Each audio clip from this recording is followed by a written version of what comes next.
Jai Gurudev. This book is The Spiritual Training and Adoration of Life Deity by Pandit Sriram Sharma Acharya. Spiritual Training of Life, Secret of Spiritual Knowledge. It is human nature to ignore things which are too close or at a great distance. This applies to every aspect of life. We live every moment of life but do not understand its glory. We are unaware of super-neutral divine powers which can be attained by proper use of life. Man takes birth, fulfills his natural instincts of food, indulgence, earning livelihood, and ultimately passes away. There are rare moments when it is pondered that human life is the greatest gift of God's treasure. One who has been gifted so kindly with human life is expected to make its best use, fulfill his imperfections, and become great. He is expected, like an efficient gardener, to maintain and beautify this garden of universe and prove that he has appropriate knowledge of what is selfishness and what is universal good. Our interest lies in getting rid of unwholesomeness and sensuality and imbibing righteousness in adequate proportion. Those who succeed in not only safeguarding their own welfare, but help countless people in crossing over difficulties, only such people are great, praiseworthy, and imitable. They get triple pleasures of fulfillment, satisfaction, and peace. Human life is a precious God gift. When it is entrusted, it is believed that a person concerned is deserving. Other living beings think and act only in relation to their physical body, but man has to discharge several duties and responsibilities as he is the successor prince of Almighty God. He has to maintain his significance and dignity. He will be regarded as a beast if he confines himself to greediness and illusion and remains engrossed in eating and creating children. It becomes all the more worse if, along with greed and infatuation, ego also overtakes him. Emergence of vanity to fulfill ambitiousness plunges man deep into the ditch of downfall and degeneration. Such a person becomes licentious, aggressive, and dangerous, and indulges in devilish activities. Eventually, his life, which was a symbol of great fortune, becomes distressed and miserable. Thus, boon becomes a curse. Both these alternatives are available to everyone. Man has to choose as he is a maker of his own destiny. There are different types of devotees. They have their own favorite deities from whom they seek favor and kindness and expect fulfillment of their aspirations. Nothing can be said who succeeds because in a state of dependence everything rests on the will of the master. The servant can only pray and entreat. This, however, does not apply in the case of Jivan Devta, God in the form of one's enlightened life. If life is trained in an appropriate manner, everything which cannot be found elsewhere can be obtained below this Kalpavriksha, a mythological tree which is supposed to grant all the desires of a person who sits below it. Atom is the smallest form of this universe. Scientists have unanimously accepted that whatever is found in this universe is present in the smallest ingredient of matter. The other aspect of this theory is that the individual soul is small, but entire symbol of the great power, universal consciousness. According to Vedanta philosophy, refined soul is God. All defined power, according to Indian philosophy, reside in the physical body. If they could be awakened and known supersensuous, unknown divine powers can be aroused and activated. Ascetics, yogi, great thinkers, and saints are gifted with such potentialities. Truth is eternal and perpetual. What has happened in the past can happen now. Great spiritual powers can be acquired by training one's life in the form of God. The saying about musk deer is well known.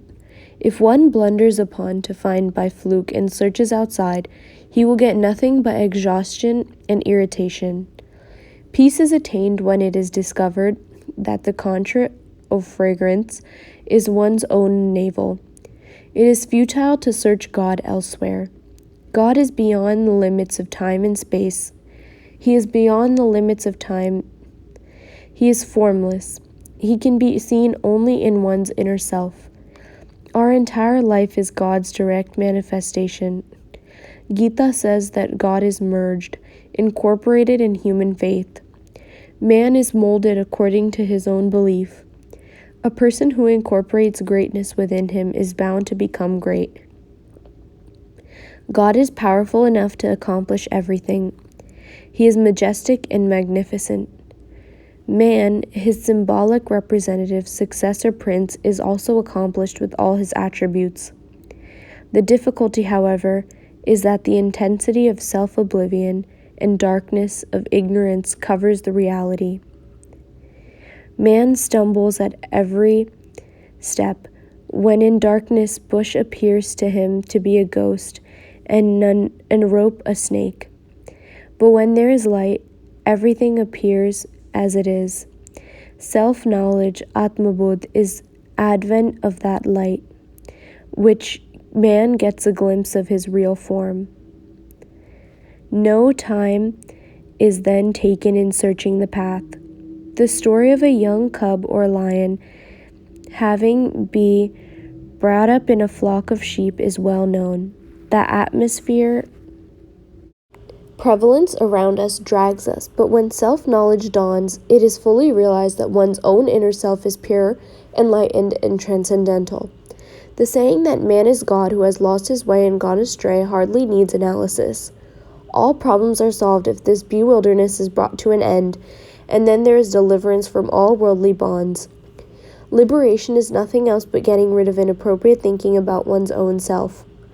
A spider weaves web, gets entangled in it, and becomes restless, but when it determines, it winds up the web and swallows itself. Worthless, insignificant life is man's own creation. What we wish and think gets materialized in due course. If we want to change our circumstances, we have to change our convinciferior. Most can be made superior most. A petty man can become great. The principle of attaining supernatural divine powers, siddhis, by spiritual training, sadhana, is well known. The question is, who should be worshipped? Nothing can be said about the form and nature of different divine powers. The organization of this universe is well planned. The sun, moon, air are universal. God, too, is omnipotent and universal. How can he have different forms, nature, and qualities? How can then one arrive at the truth? The real answer to this question is that life itself should be regarded as living, awakened God. Filth and impurities which have covered life should be removed. When live coal is covered with a layer of ash, it appears black. When this layer is removed, hidden bright fire becomes clearly visible. The object of spiritual training is simply to remove this covering. Spiritualists have indicated several ways of spiritual training. If they are seriously analyzed, it would appear that all symbolic worships are nothing but elementary exposition of self-refinement. The object behind all yoga and tap is to enhance one's own worthiness and sharpness. Worthiness is a magnet which easily attracts useful elements and power. The magnet of developed divinity in man attracts useful elements and powers towards him. Reservoirs are always deep as water from all surrounding areas collects in them. The snow deposits on high hilltops melt on account of heat, and the resultant water reaches the sea through rivers. This is known as worthiness or capability. The basic purpose of spiritual training is enhancement of one's own worthiness. God does not need persuasion or appeasement. He is not pleased by insignificant gifts, worship, praises, and exaltations. Only mean persons have such a nature. God is just and prudent. He is pleased and showers blessings on the basis of glory, which emerges as a result of permeation of idealism in man's personality. The childish game of trying to allure him results in disappointment. The ascetic asks, "For whom should we worship?" The emphatic answer is, we should worship for the God within us, Atmadev. The real criterion of 100% perfection of a person can be judged only on the basis of genuineness of his thoughts, character, and behavior. Fruits, flowers do not fall on the tree from the sky. Trees grow and bear fruits and flowers when their roots suck juice from the earth. Roots are within us, which influence the entire personality. It ultimately leads to magnificence and attainment of natural powers, on the basis of which dual advantage of spiritual greatness and material advancement can be attained. This is the coordinated form of upasana, worship, sadhana, spiritual training, and aradhana, adoration. This spiritual training essentially leads to success. One gets nothing by begging and entreating. God helps those who help themselves. Spiritual training of life is nothing but practicing self-refinement and self-purification. This is the greatest and ultimate object of human pursuit. Those who have understood this ultimate truth have realized the secret behind spiritual knowledge. Confluence of triple tests. The meeting place of holy rivers Ganga, Yamuna, and Saraswati is known as the Triveni Juncture.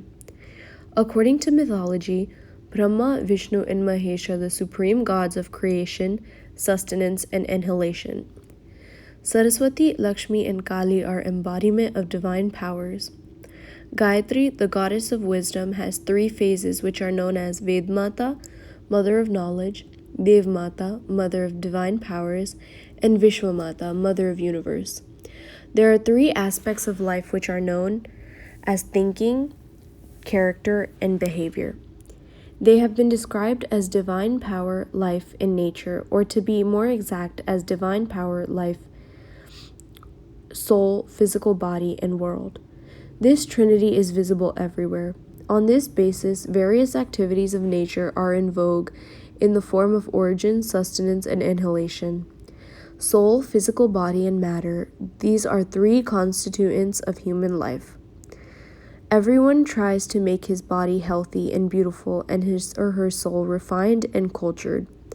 He wants to become materially. Training of life, Jivan Sadhana, consists in proper coordination of these three phases of life to maintain progress and peace.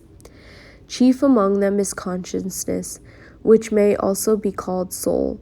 One's outlook is formed according to the level of his consciousness. It is soul, the inner self of man, which decides which direction his desires, sentiments, and beliefs should take.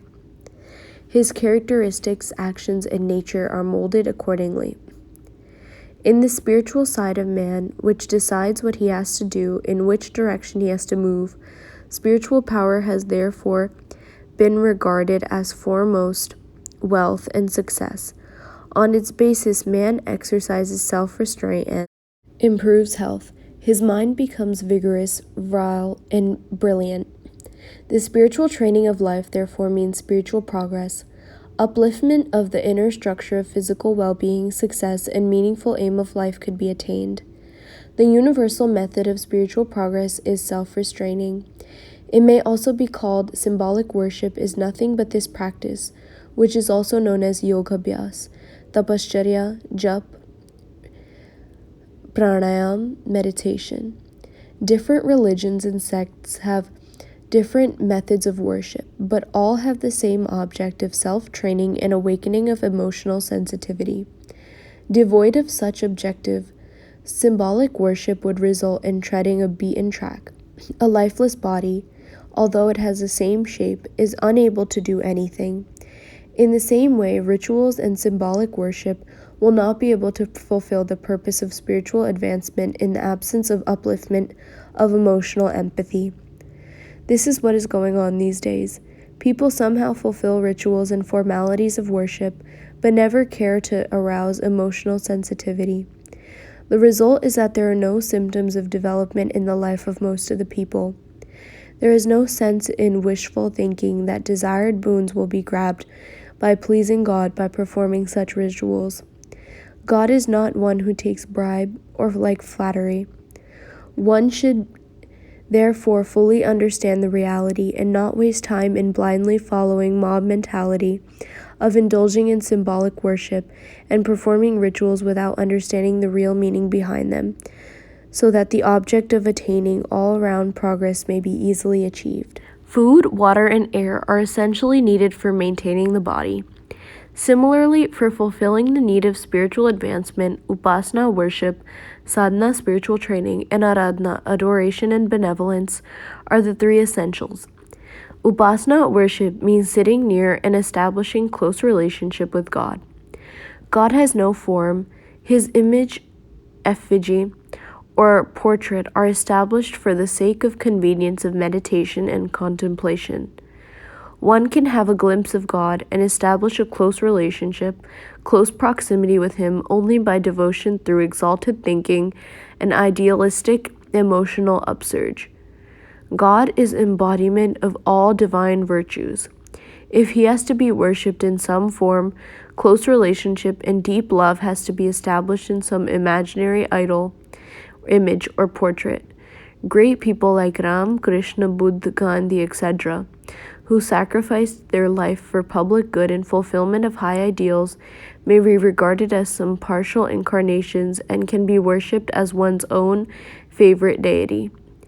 Everything which is done to establish proximity with higher ideals, virtues, and sentiments is known as upasana. Next comes sadhana, spiritual training. In other words, spiritual training of life means character building. Incorporation of devotion, love, and emotional sensitivity in one's thinking comes under the purview of worship. Physical routine, development of virtues, eradication of evil tendencies, etc., come under the virtue of spiritual training. Spiritual training of life is taming of life, which implies leading a well-planned, disciplined, self-restrained life routine. Just as a circus artist trains and tames ferocious wild animals, a farmer turns uneven, rough, rugged land into plain, fertile land, a gardener develops a beautiful, well-planned, attractive garden. So also a devotee makes magnificent use of all the grandeur of human life by spiritual training. It is a process by which one's individuality is made pure, authentic, and brilliant. Then alone it is possible for God to descend in human life. Best dyeing of clothes is possible only if they are dully washed. Divine blessings shower on men of character. They become true devotees of God and get divine powers, self-realization, and ordinary life they become great and divine men as all characteristics of culture, goodwill, modesty, politeness emerge in them. Third phase is aradhana, which is known as adoration or reverence. In other words, it is known as the heights good, beneficent, benevolence, or charity. Man is a social being. He is indebted to the society. One has to become benevolent to discharge this debt. Aradhana implies remaining engrossed in serving humanity, the universe, its objects, and living beings, as this world is physical manifestation of God. Sadhana, swadhyay, sayam, these four are essential for all-round progress. Regular study and self-restraint are needed in jivan sadhana. Regular contributions of one's time, money, and voluntary labor have to be made for promoting public welfare. Self-restraint, sayam, can be exercised by a person himself in body, mind, and behavior. But for rendering human service, he has to contribute in the form of applying his time and resources. A significant portion of one's own self-earned income should regularly be used for undertaking benevolent activities of public welfare. The triple activity worship, upasana, the process of refining one's own thinking, character, and behavior, should be made regular daily routine of life. Man has to take food, do exercise, and sleep daily. Irregularity in any of these activities affects health adversely and disturbs daily routine. Life is a well-planned system. Man should avoid indulging in daydreaming or building castles in the air. Even animals, birds live regular, natural lives. Man is a precious gem of God's creation. He has not only to maintain himself, but fulfill his responsibilities and duties. He has to maintain dignity, magnanimity, observe moderation, and abandon certain prohibitions. He has to exert piously and honestly for universal good, for which he gets uninterrupted flow of blessings from God. Spiritual training of life is a cash transaction. One has not to wait for an indefinite period for getting its return. The saying, early sow, early mow, materializes at every step. If spiritual training is performed correctly, logically, with prudence, it immediately results in abandoning accumulated beastly tendencies as stringent sins and impurities. The devotee feels that there is a constant development in his personality, and he is advancing towards divinity as a result of excellence. This achievement of high ideals can be regarded as success and meaningful of human life. It is advent to divinity in man. In philosophical language, it is known as God realization or liberation from worldly bondage. Man remains deprived of these obvious achievements because the philosophy of spiritual training of life is not properly understood and for want of knowledge is not correctly practiced. Liberation from triple worldly bonds. Sadhana means training, taming. This is what animal trainers do. They tame and train impertinent, crude animals so methodically that they become domesticated, habituated, and useful for the trainers. It has been observed that the devotee considers God a fool. He finds fault with him, accuses him, and tries to tame him. At the same time, he beseeches very humbly, allures him by offering insignificant presents, and tries to serve his own ends. It is understood that God can be seduced merely by talkativeness of tongue and physical maneuverings, although even in ordinary life there can be no transaction without giving and taking. This error makes a man atheist in disguise. Apparently, people who deny existence of God on account of his invisibility are considered atheists, but parasitic persons who seek favor and fulfillment of worldly desires from God are atheists in disguise. Man contravenes all laws and rules of conduct, but it is not possible for God to violate the divine rule of outcome of one's deeds, karmafal. The so-called devotees therefore get disappointed. On account of this disappointment and grouch, they blame the method of spiritual training and profound mercilessness of God. Of course, some hypocrites who remain empty-handed falsely praise the success of their achievements. The present-day theism is entangled in this mockery and has almost reached the state of atheism. What is needed is to get rid of illusion and adopt reality. It should be taken for granted that spiritual training alone lends to spiritual health and strength. A devotee has not to wait for his death to attain exhilaration or spiritual powers and all other advantages described in ancient scripture. If we trace the history of true saints, we find that although their actual worship was not so significant, they exercised utmost vigilance and never ignored high ideals and ultimate aim of life. Anybody can become a true devotee of the life deity, Jivan Devta, by incorporating faith and love and emotional sensitivity, prudence in thoughts and politeness in public behavior. He gets its reward immediately. History is full of voluminous evidence about great saints, supermen, and reformers. Each of them had to prove his or her worth on the test of outstanding eminence and excellence. Short it, none could realize God. Worship has been regarded as excellence, elegance, or decoration. Health is real beauty. Of course, a healthy person can be more decorative and elegant by clothes, ornaments, makeup, etc. Spiritual training is a device to make life healthy and wholesome. There is added excellence and elegance if it is supplemented by worship, puja part.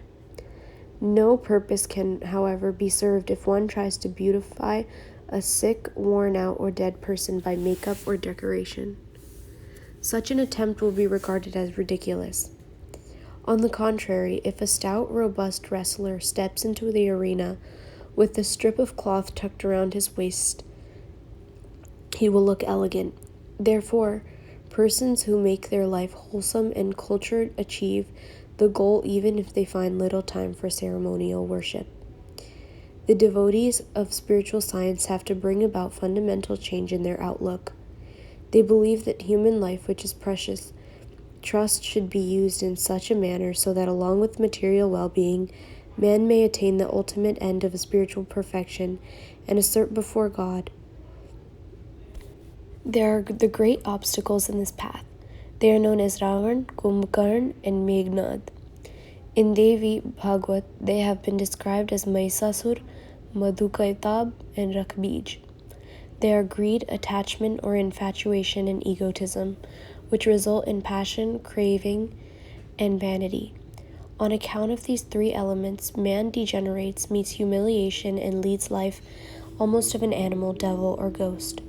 In public life, the principle of simple living and high thinking has to be adopted. A person should lead life of an average citizen based on honest and hard, self-earned income.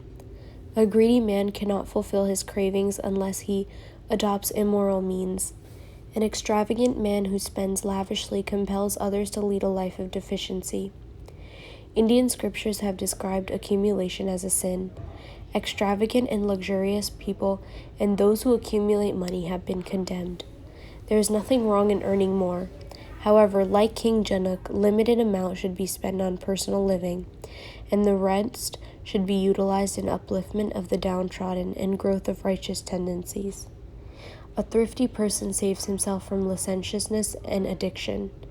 He never becomes so passionate as to indulge in misconduct and immorality. This has been the tradition with saints, Brahmars. Modesty of gentlemen flourishes on this very basis. Every aspirant of spiritual training should try to control this first obstacle named greed.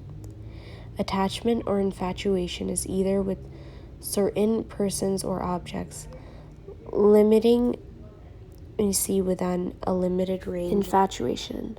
If attachment persists, broad-mindedness cannot flourish. Man does not see anything beyond himself and his family. He gets fully consumed and ruined in looking after them all the time. There are two important spiritual principles. All living beings should be considered like one's own self, Atmavat Sarvabhuteshu, and the entire world should be regarded as a family, Vasudevam Kutumbakam. Such a person will not get infatuated. One should, therefore, visualize himself in each and every one and everyone in one's own self. Family should be as small as possible. When duty towards elder persons and dependents already living cannot well be discharged, why should new guests be invited? Looking to the present difficult times, it is foolishness of the first order to enlarge one's family. There is nothing wrong in getting married, provided one gets accompaniment, having similar thoughts. This should be done for extending mutual help and for advancing on the path of progress. Those who have cravings for issues can adopt and preparing children of poor people. It is enough to make family members self-dependent and cultured. None should commit the mistake of leaving in succession after death abundant wealth for progeny. Freely got money is lavishly spent. It cannot be digested. Ill-gotten money invites vices and perversity. If the issues are burdened with this load, it is bound to ruin them. Family responsibilities should be discharged, but one should not get involved in the mess so deep that it may be difficult to get rid of it. Infatuation has been regarded as a chiefly worldly, though entangled in its limits can hardly fulfill their duty of rendering public service. He who regards everyone as his own family member takes pleasure in helping and serving all. Broadly speaking, egotism is considered to be pride or vanity. Arrogance, impudence, indecency, anger, all these signs are egotism. But actually, it is more minute and extensive. Fashion, ornamentation, makeup, pomp and show, extravagance, false dignity are all its family members. People are seen wasting a lot of time, labor, and money in bragging and boasting. This is a sort of intoxication in which man remains engrossed, but every prudent man gets smell of meanness and childishness in it. For this mockery, strange deceits have to be coined. Ego plays an important role in jealousy and ill will, and creates disputes. Man's speciality lies in his politeness in paying respect to others. An egotist is devoid of all virtues. Ego is a suicidal enemy. Such persons can never become spiritualists. They are impertinent and are always under a terrible emotional pressure to pull down and insult others. Such people are always engaged in self-praise and condemning others. How can they find time for self-upliftment and self-refinement? A person who has put heavy loads of greed, attachment, and vanity on his head cannot reach his destination, although he may perform any amount of worship. There is no other way to get rid of these three enemies. Light objects float on the water, but heavy ones drown in it. Those who have loaded heavy burdens of greed, infatuation, and egotism will have to drown in this ocean of mundane existence. There are thousands. At the root of them all are greed, attachment, and egotism, which have grasped the physical, subtle, and causal body of a man.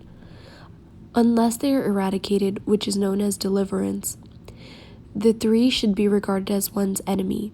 Efforts should be made every day to get rid of them. No doubt, this cannot be accomplished in a day, but if the process of reformation is continued, success is bound to be achieved.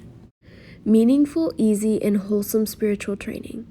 Body is more important than matter, and soul is more important than body. Similarly, prosperity, progress, and efficiency and internal brilliance are step by higher. Internal faith is the magnificence which refines thinking, character, and behavior, and makes man's personality brilliant, authentic, and talented. On this basis, there is an emergence of competence which is the source of all successes. All other powers can be acquired on the basis of spiritual power, and then it is possible to utilize one's achievements in the best possible manner. Adverse circumstances can be made favorable on the basis of excellence and personality. There have been innumerable persons whose initial circumstances were insignificant, and even bare subsistence was a problem. Yet they became trustworthy and attractive for all on account of genuineness of character. Their magnetism made people, resources, and circumstances quite favorable. They coordinated human pursuit and hard work with goodwill and kindly feeling, and went on progressing day by day. Ultimately, they reached the summit of success. This achievement is known as miracle of spiritual power. On the contrary, there are occasions where, in spite of all favorable circumstances, people degenerated day by day on account of foolishness. They squandered money earned by their ancestors in addictions, and went on ruining their wealth and competence in laziness and negligence. Some proceeded on the path of immorality and malpractice, and were forced into miserable plight. In spite of the facilities, they became most unhappy on account of vulgarity. Of all the powers, one of consciousness is the greatest. Railways, ships, factories are all man-made. New scientific inventions have almost become a matter of daily routine. Religion and philosophy, manners and morals are all man's creations. The concept of giving some form to God is the result of human wisdom. Man has transformed this crude, past surface of earth into a world full of beauties. A man should not be considered confined to physical body or material wealth. Specialties are linked with chetna, inner consciousness. This can, by efforts, be raised or pulled down. Building one's body or making it weak depends upon the lifestyle of man. People become prosperous or distressed on account of their own activities. It is within one's capacity to rise or fall. A man is said to be the maker of his own destiny. Here, man means his inner conscience. It is the source of all progress. Side by side, poisonous seeds of sown fault and deficiency. Virtuous person whose inner consciousness is elevated create atmosphere and happiness of peace. Several methods can be learnt and taught for becoming prosperous. There are gymnasiums, health centers, and hospitals for developing physical health.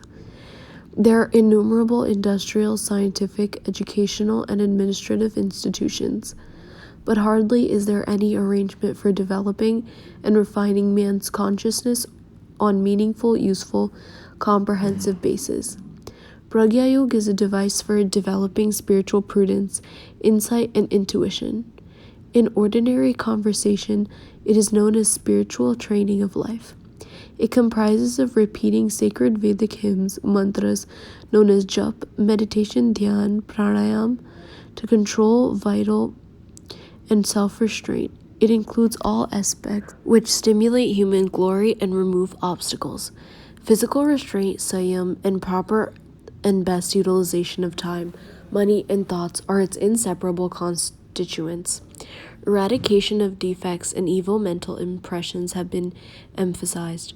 Concentration and practice are essential if a person has to become a man of character, far-sighted and industrious.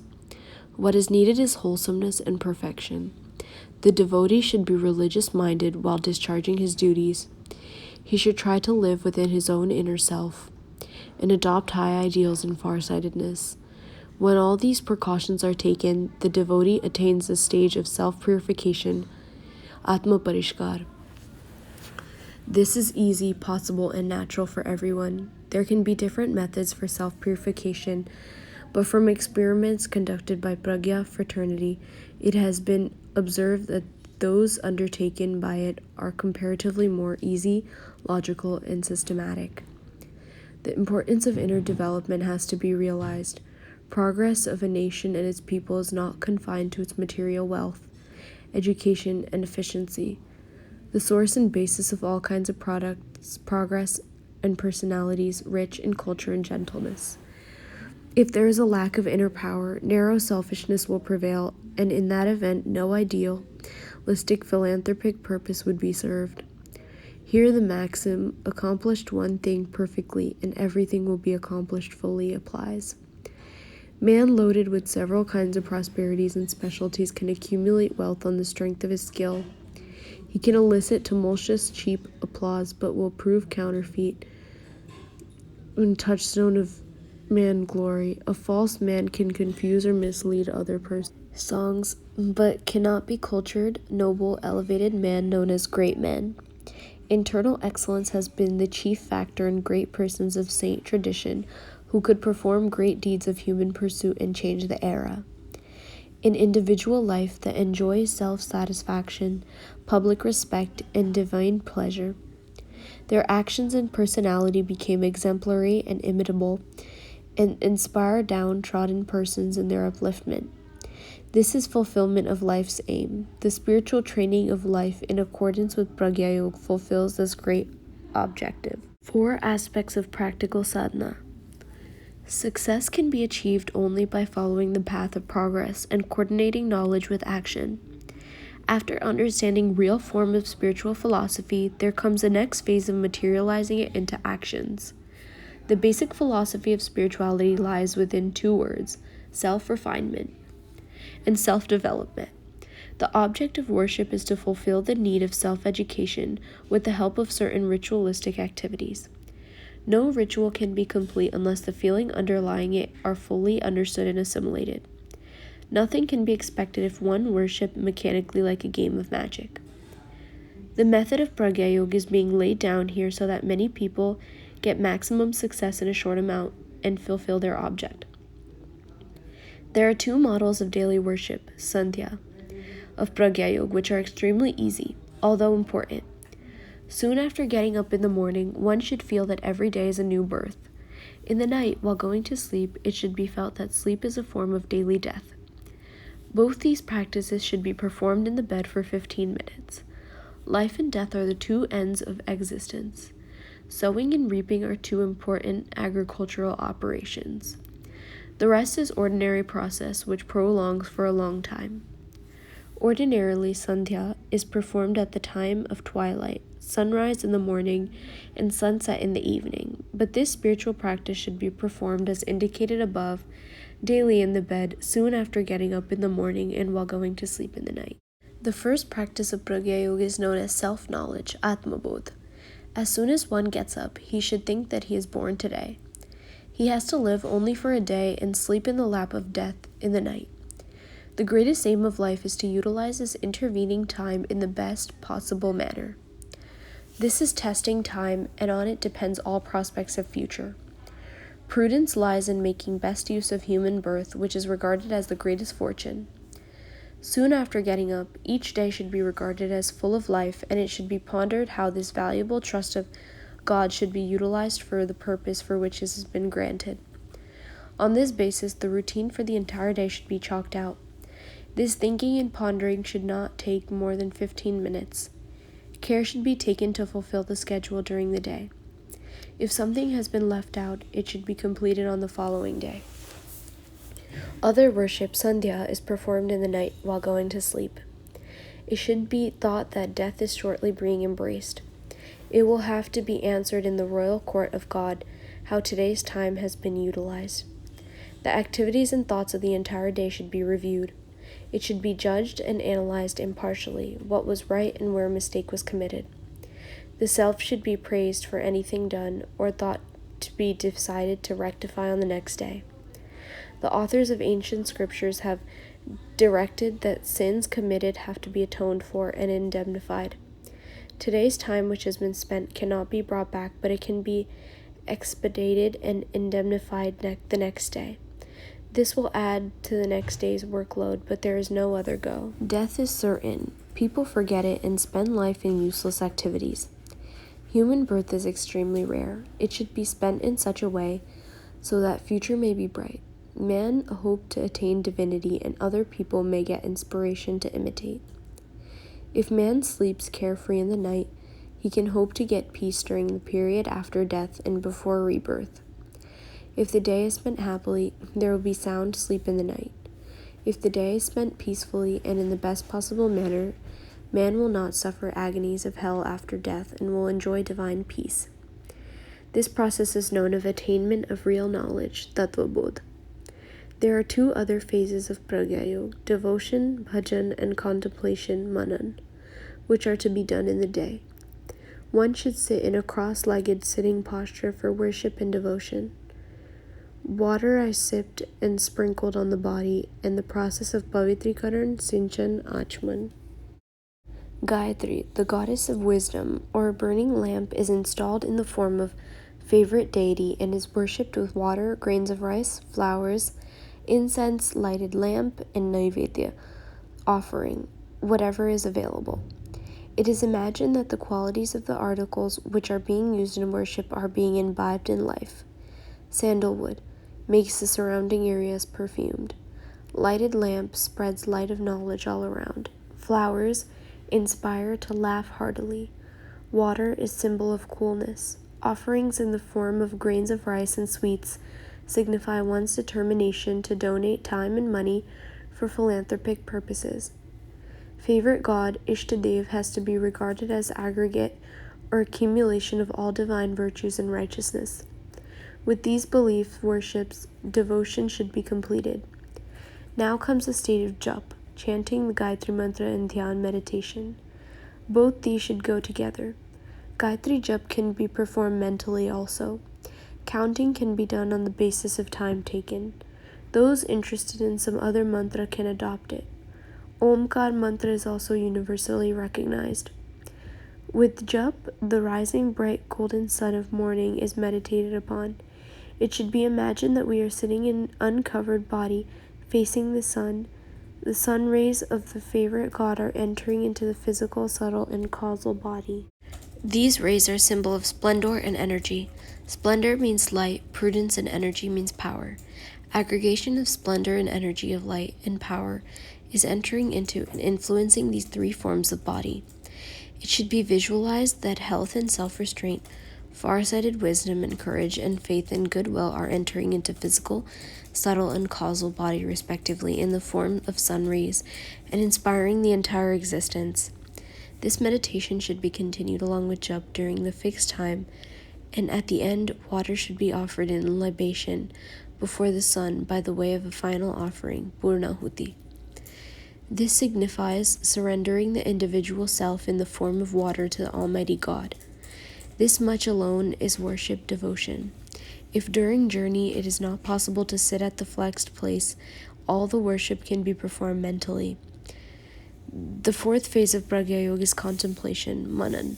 This can be done at any time in the afternoon for 15 minutes. In this, one has to review his present state and position.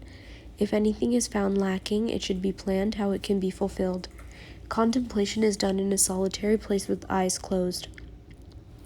It is necessary to become introversive and chalk out in the presence of one's inner self the plan of cleansing and refinement. Whatever has been done from morning till afternoon should be tested, and whatever has to be done till one goes to sleep should be planned, so that the latter half of the day may be spent better than the former half.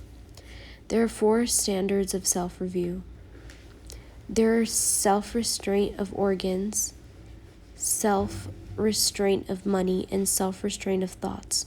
It should be examined that there is no violation in respect of any of these restraints. Tongue should not be allowed to eat forbidden materials and speak old and cultured language. Sexuality, amorousness has to be avoided. Self-restraint of organs is an unfailing remedy for maintaining physical and mental health. Restraint of time implies best utilization of every moment. Not a single moment should be spent in laziness, carelessness, addictions, vices, etc. Full alertness has to be exercised to secure and safeguard best utilization of time. Time alone is life. Third one is self-restraint of money. Money should be earned by hard, honest work. None should resort to dishonest and other parasitic earnings. Everyone should lead life of an average citizen and adopt the policy of simple living, high thinking. It is foolishness to spend anything in amorous playfulness and show. Money should not be misspent on evil traditions. Only those who spend money with far-sighted wisdom and apply a part of their savings in philanthropic pursuits get the credit of amassing wealth of sacredness and righteousness. Fourth is self-restraint of thoughts. Mind thinks every moment. Far-sighted wisdom should be appointed as a guard to watch so that thoughts may not be absurd, scattered, and immoral. It should be assigned the job of defeating evil thoughts by good thoughts and replace crude thoughts by constructive ones. Thought is the greatest power of man. It materializes in the form of action. Circumstances, too, are creations of one's thoughts. Constructive thoughts get the credit of making human life Kalpavriksha, a mythological tree supposed to grant all desires. Keeping this in view, mind should always be kept engaged in high-level constructive thoughts. Sadhana, spiritual training, swadhyay, spiritual study and practice, Sanyam, self-restraint, and seva, service, are 4 spiritual pursuits which are responsible for progress and success in life. They should find important place in daily routine. Afternoon contemplation should be done to promote 4-fold process of self-review, self-reformation, self-construction, and self-development. This should be regarded as spiritual philosophy, which in due course results in God realization. Definite formulas of spiritual training of life. 4 aspects of worship have been discussed in previous pages. They are thinking about new birth soon after getting up in the morning and daily death at the time of going to sleep. The third one is morning devotion in the form of jap, and fourth one is contemplation in the afternoon, reviewing one's own position. These can be made a part of a daily routine after practicing for a few days. To establish close affinity with one's favorite God is real devotion. It is on this basis that duality can be converted into unity, and reality of embracing God, who is aggregate of all virtues, can be achieved. Aspirations of politeness, goodwill, magnificence, and affectionate service should surge into the heart of a devotee. After coming into contact with fire, fuel also becomes fire. A devotee should be in full conformity with his favorite God. Devotion and sentiments of a devotee and the grace of God on him can also be judged on this basis. Rays of sun are bound to transmit heat and light. With proximity of God, there is definite emergence of qualities of authenticity and brilliance in the devotee, and his thinking, character, and behavior gets refined. True and false devotee can be tested on this basis instantaneously. Other basis of self-development is sadhana, sasana. Sasana means jivan sadhana, taming of training of life. It means conversion of a confused, scattered mind into well-organized one. For this, 2 efforts are required to be made continuously. First one is to examine inner habitual evil tendencies minutely and to struggle hard and try to eradicate them. Secondly, there should be restlessness if righteous tendencies benefiting human dignity are found lacking. This is an essential part of spiritual training of life. Although this is an uphill task, it is not impossible. A tortoise can score victory although it walks slowly. Rabbits who show momentary enthusiasm, change their mind, and go astray are sure to lose. Those who are steady, devoted, and fully engrossed in the pursuit are bound to succeed in their efforts of spiritual training of life. A farmer picks up pebbles, stone pieces, and undertakes weeding operations in his field. He guards the field from animals, birds. All this is a known process of purification. The field also needs watering and manuring. This is the aspect of applying nourishment. All these operations are necessary to grow crops. The same policy has to be adopted in respect of development of life. Excretion of urine and feces, perspiration, cough, etc. help in cleaning the body. Taking a bath also serves the same purpose. This is all done to avoid virus infection. Several efforts are also made for protection against heat and cold. Life is also a body which has to face several dangers, pressures, and temptations. If thieves, pilferers, impostors, and impertinent persons are not neglected, they are bound to inflict irreparable injuries. Evil tendencies are interlocked with animal instincts accumulated in human nature since past several births. The way in which surrounding people live and lead life has also its own impact. Whatever is done by most of the people is copied by others, since it is human tendency to imitate. Rarely are there people who possess far-sighted prudence to discriminate between right and wrong. Generally, people are seen adopting the prevalent path. Dry leaves and dust particles fly in the direction in which the wind blows. They have no knowledge about direction. This is the position of public mind. Royal swan who possesses power of discriminating milk from water is very, very rare. Other birds are seen eating rubbish, sweepings, insects, worms, etc. A thing that can be acquitted, but to utilize it in the best possible manner is extremely difficult. Everyone has been gifted with health, but those capable of preserving it are rare. Most people are devoid of moderation and ruin health. Utilization of wisdom is still more difficult. All people earn money, but rarely anyone utilizes every one of it for proper influence. Is often used in pulling others down, in exercising pressure and misguiding. This can be said to be the stupidity of a wise man. The common man is suffering from this disease. This is known as wandering in bewilderness, leaving the recognized highway. Same thing applies to life wealth. Entire life of a man is spent in making arrangement for food, procreation, loafing, and loitering. Mentality and circumstances of every person are different. Same thing applies in respect of vices and virtues. Only by self-review can one judge and analyze which virtues and qualities of goodness and pureness have to be developed in accordance with one's habit and nature. There cannot be any hard and fast rule for this. This has to be accomplished by everyone individually. Others can only advise others and do self-analysis himself. Of course, the difficulty is that everyone considers himself to be flawless, endowed with all virtues. This state of mind is impediment in reformation and development. So long as there is no realization of deficiency, how can it be fulfilled? A spiritual should, therefore, develop the tendency of being impartial. He should strictly find out his flaws and demerits. Everybody is expert in making accusations against others.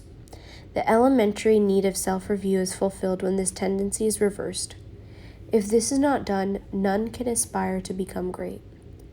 What has to be done? It raises a supplementary question. What is not being done, and what unsuitable or inappropriate is being done which should not have been done, or thought of personal outlook, nature, and bent of mind of developed and cultured persons should be watched, is being followed by him? If not, why? Such determination are essential for devotees. One who overlooks his faults, who does not aspire to become more brilliant and authentic, cannot be expected to attain this stage, where one can feel proud of himself. Laziness, negligence, intemperance, extravagance, intoxication, haphazardness are main defects. Two important factors responsible for the downfall are adopting undesirable thinking and inactivity or inertia. Those who are entangled in narrow selfishness become hateful in the eyes of others. Only mean people think it profitable to sever relations with virtues like eminence and higher ideals. But the fact is that such people are neglected by all. They face non-cooperation. If there is meanness in thinking, character, nature, and behavior, it should be removed just as stains of mud are required to be washed and cleaned immediately. It is insulting for anyone to loiter and be smeared in mud. To earn one's livelihood and get consumed in bringing children cannot be considered to be the aim of glorious human life. Even animals, birds, insects fulfill these responsibilities. Human life, which is a divine gift, is not so damn cheap as to be squandered so insignificantly. If the process of self-analysis and growth of virtues is continued, a person can attain the goal of virtues, and continued a person can attain the goal of achieving progress. Self-restraint of organs, self-restraint in respective utilization of time, self-restraint in spending money, and self-restraint of thoughts have been regarded as tapashcharya. Assets are attained by tap. Supernatural powers, siddhis, are attained by amassing such assets or riches. A person who exercises restraint and guards himself from evil tendencies become powerful and capable. This is highway leading to progress. If wisdom, honesty, responsibility, and bravery are treated as holy and sacred, they are imbibed within and made part of one's personality. Generous mentality will be formed, whereby it will be possible to share one's own happiness with misery of others. This is how human life is spiritually trained and made meaningful. Weekly and 6-monthly sadhana. Slowly and gradually, air filled in a motor tube is reduced and requires refilling. Water and coal are required to be refilled in a railway engine.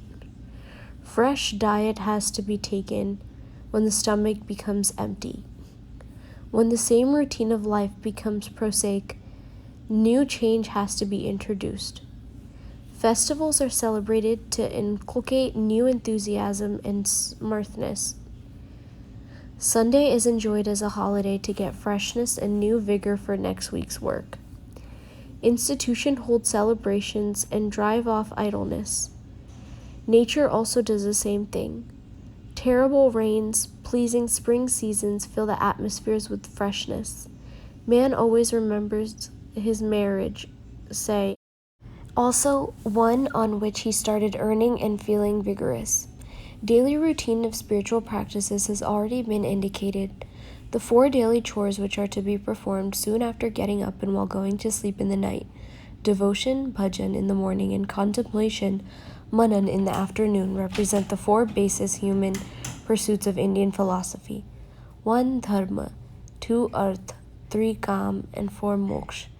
These devices are more intellectual than ritual. Regularity of daily routine becomes part of nature and life gets molded accordingly. There are 2 special festivals of spiritual training. One is weekly and the other 6 monthly.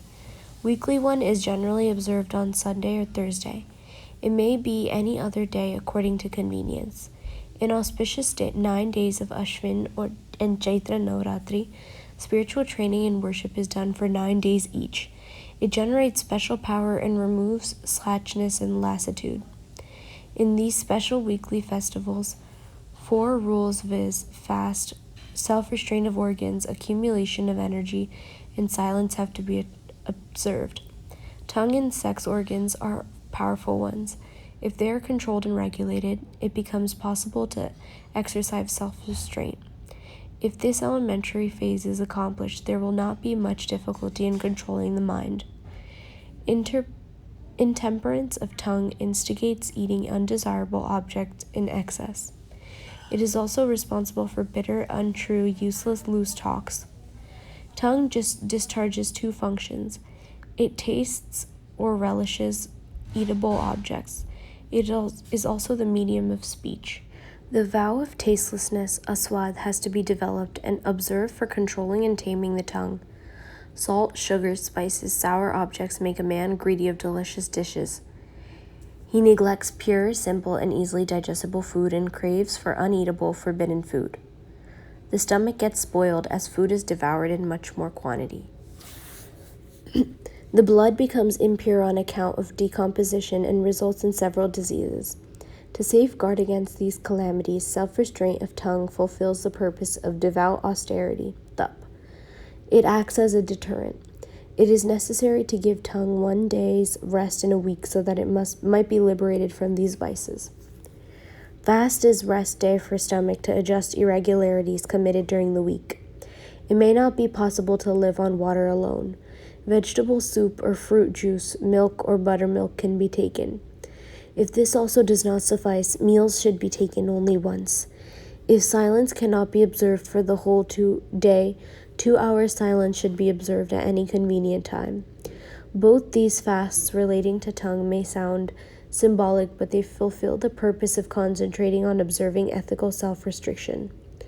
Establishing of control on tongue is the first phase weekly spiritual training.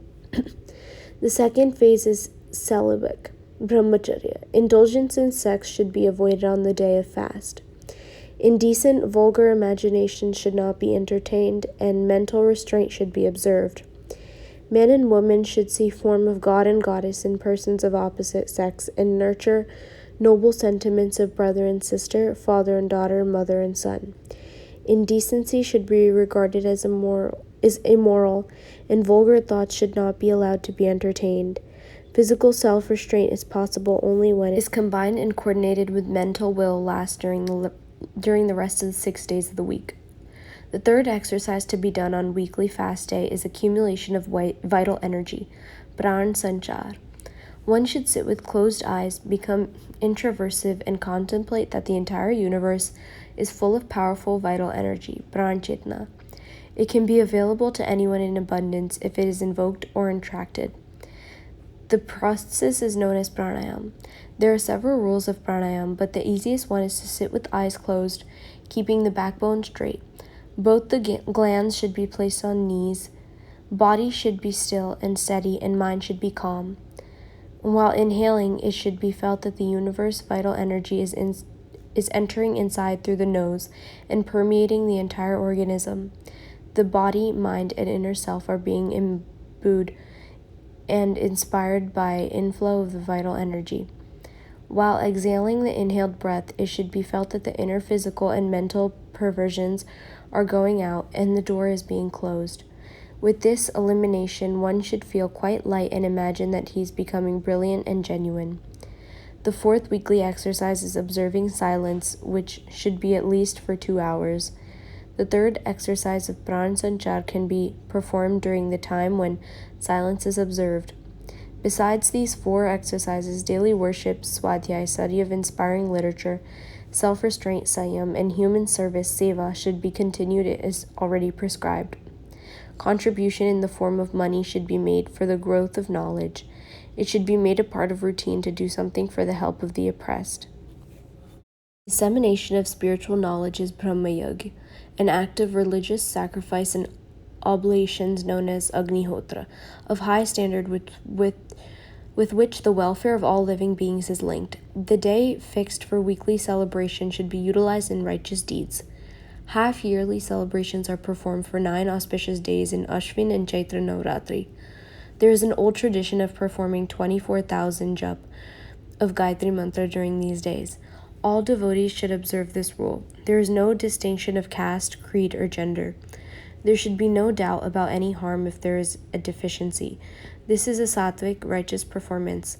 The fixed figure of 24,000 is completed by repeating 27 beads of rosary daily.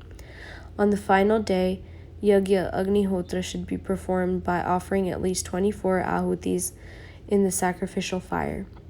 Some rules have to be observed during the celebration, Anushthan period. 1. If it is not possible to observe fast, meals should be taken only once in a day. At least the vow of aswad, taking diet without salt and sugar, should be observed. 2. Brahmacharya, self-restraint of organs, should be observed. 3.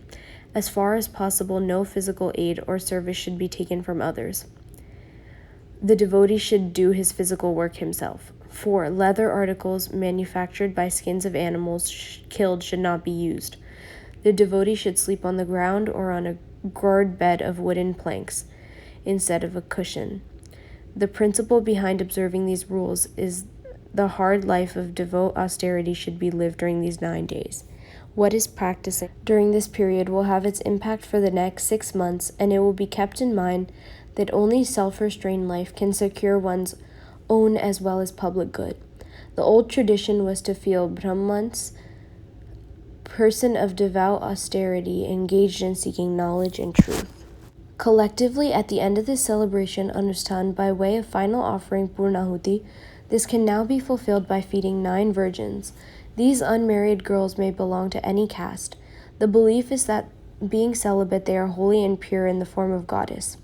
The other form is distribution of prasad, sweet of offerings made to the idol or deity, so that maximum people may avail of divine blessings. Instead of distributing sweets and prasad, the desired purpose can be served better by distributing cheap, inspiring literature. Distribution of booklet, Yugnirman Satsankalp, will be best, suited for this purpose. Several such booklets have been published by Yugnirman Yojana in different languages, which can be distributed or sold on such occasions in less than the cost price. If possible, 9-day celebration Anushthan should be performed locally at one place collectively. At the end, collective yagya should be performed. Devotional songs, discourses, and collective feasting can also be arranged. Adoration, aradhana, and dissemination of real knowledge, gyan yagya. There are 3 signs of physical health. 1, good appetite. 2, sound sleep. 3, smartness or freshness for doing work. There are 3 signs of spiritual strength too. There are 1, excellent thinking. 2, faith and character. And 3, abundance of benevolence, generosity, and helpfulness in behavior. These are called worship, upasana, spiritual training, sadhana, and adoration, aradhana. The simple symptom of spiritual progress is growth of divinity in mankind. Devta, divine man, is one who gives. In other words, he may be called a man with religious bent of mind, having a keen desire for selfless service. If there is emergence of politeness and personality, there is bound to be craving for rendering human service. There is growth of magnanimity in qualities, actions, and nature of a person who renders selfless service. Devtas, divine persons, who live on earth in the form of men, are known as bhusar. This word is used for people who belong to the saint and Brahman class. A Brahman renders service in a limited area. Saints are wandering mendicants who reach from place to place to promote growth of righteousness. They infuse like air wherever they go. They rain like clouds and flourish greenery. Whether or not a person has been benefited by spiritual progress can be judged only by the tests whether eminence in accordance with human dignity is visible in his thinking, behavior, and character, and whether the devotee has a craving for service and doing universal good.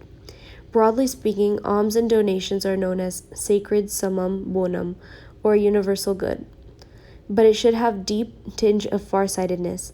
People afflicted by accidents or sudden calamity need immediate help.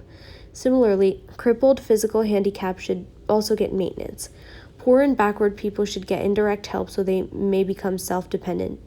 Gandhiji gave importance to kadhi so that unemployed persons may get work. Other cottage industries also fall in this category.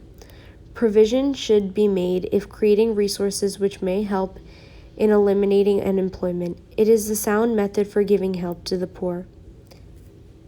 Live on others' earnings. This encourages indolence, laziness, carelessness, addictions. One who has received such alms suffers from inferiority complex, while the giver suffers from egotism. These tendencies are harmful for both.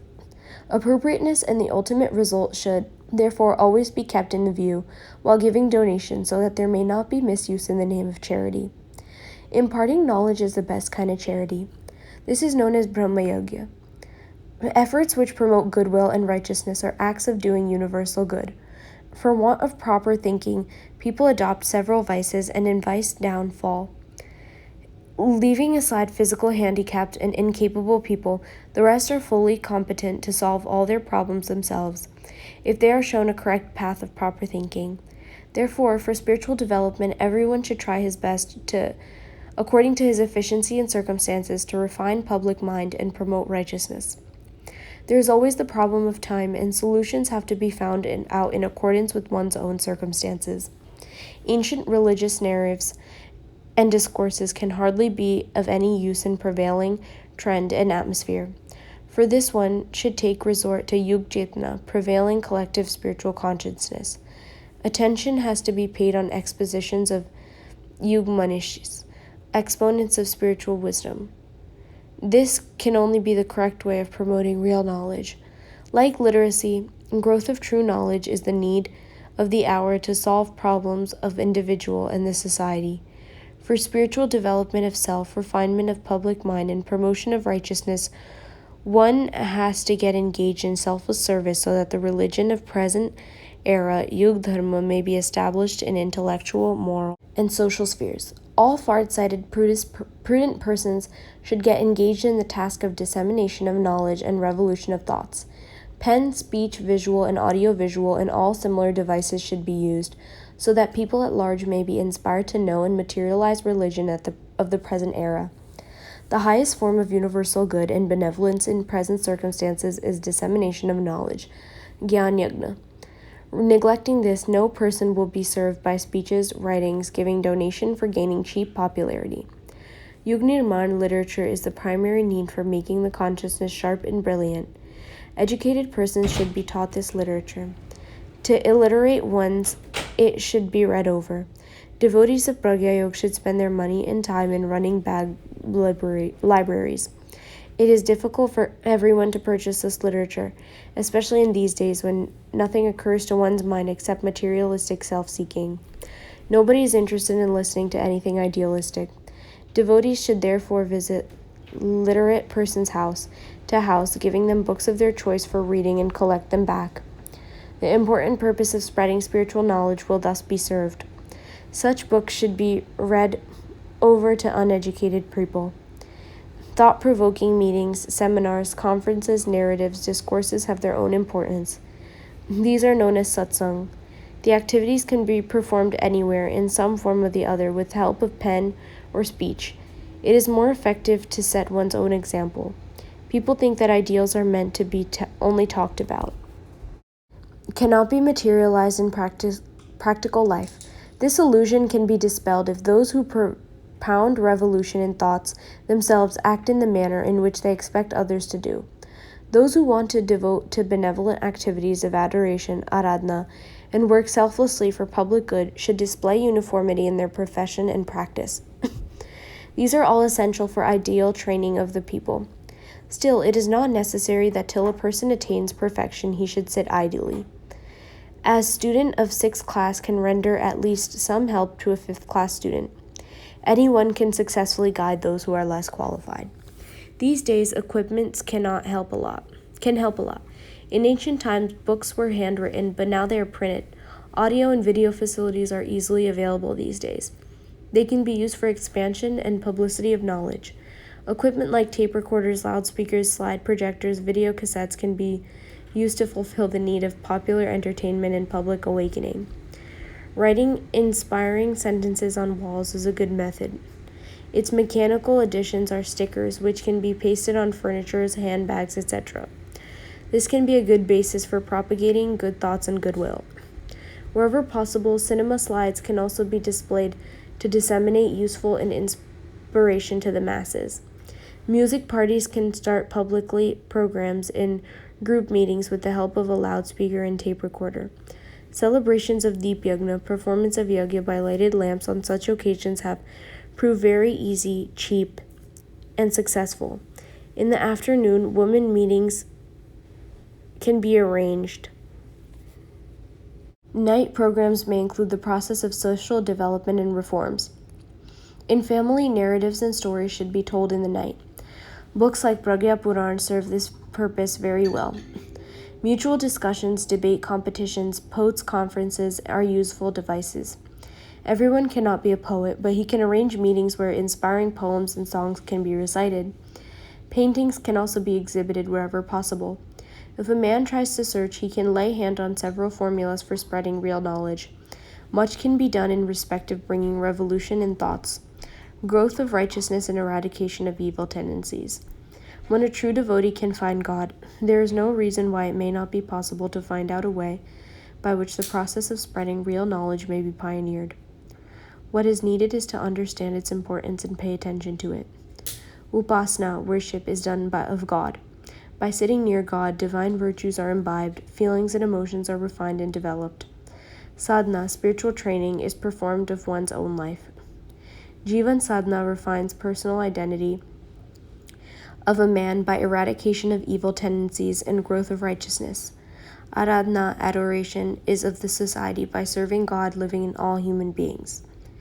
It is accomplished by magnanimous, selfless human service. Best service is one by which pain and suffering or distressed persons are addressed and their deficiencies fulfilled. Financial help can be rendered by any rich man, but only a spiritually enlightened person can render the service of uplifting downtrodden people. In fact, this service is not by material, by divine wealth. Divine wealth never diminishes by giving. Saints, ascetics have been given prominence to service to the people who are on the verge of degeneration. They therefore become adorable in the world. Persons who were served by these saints also became great.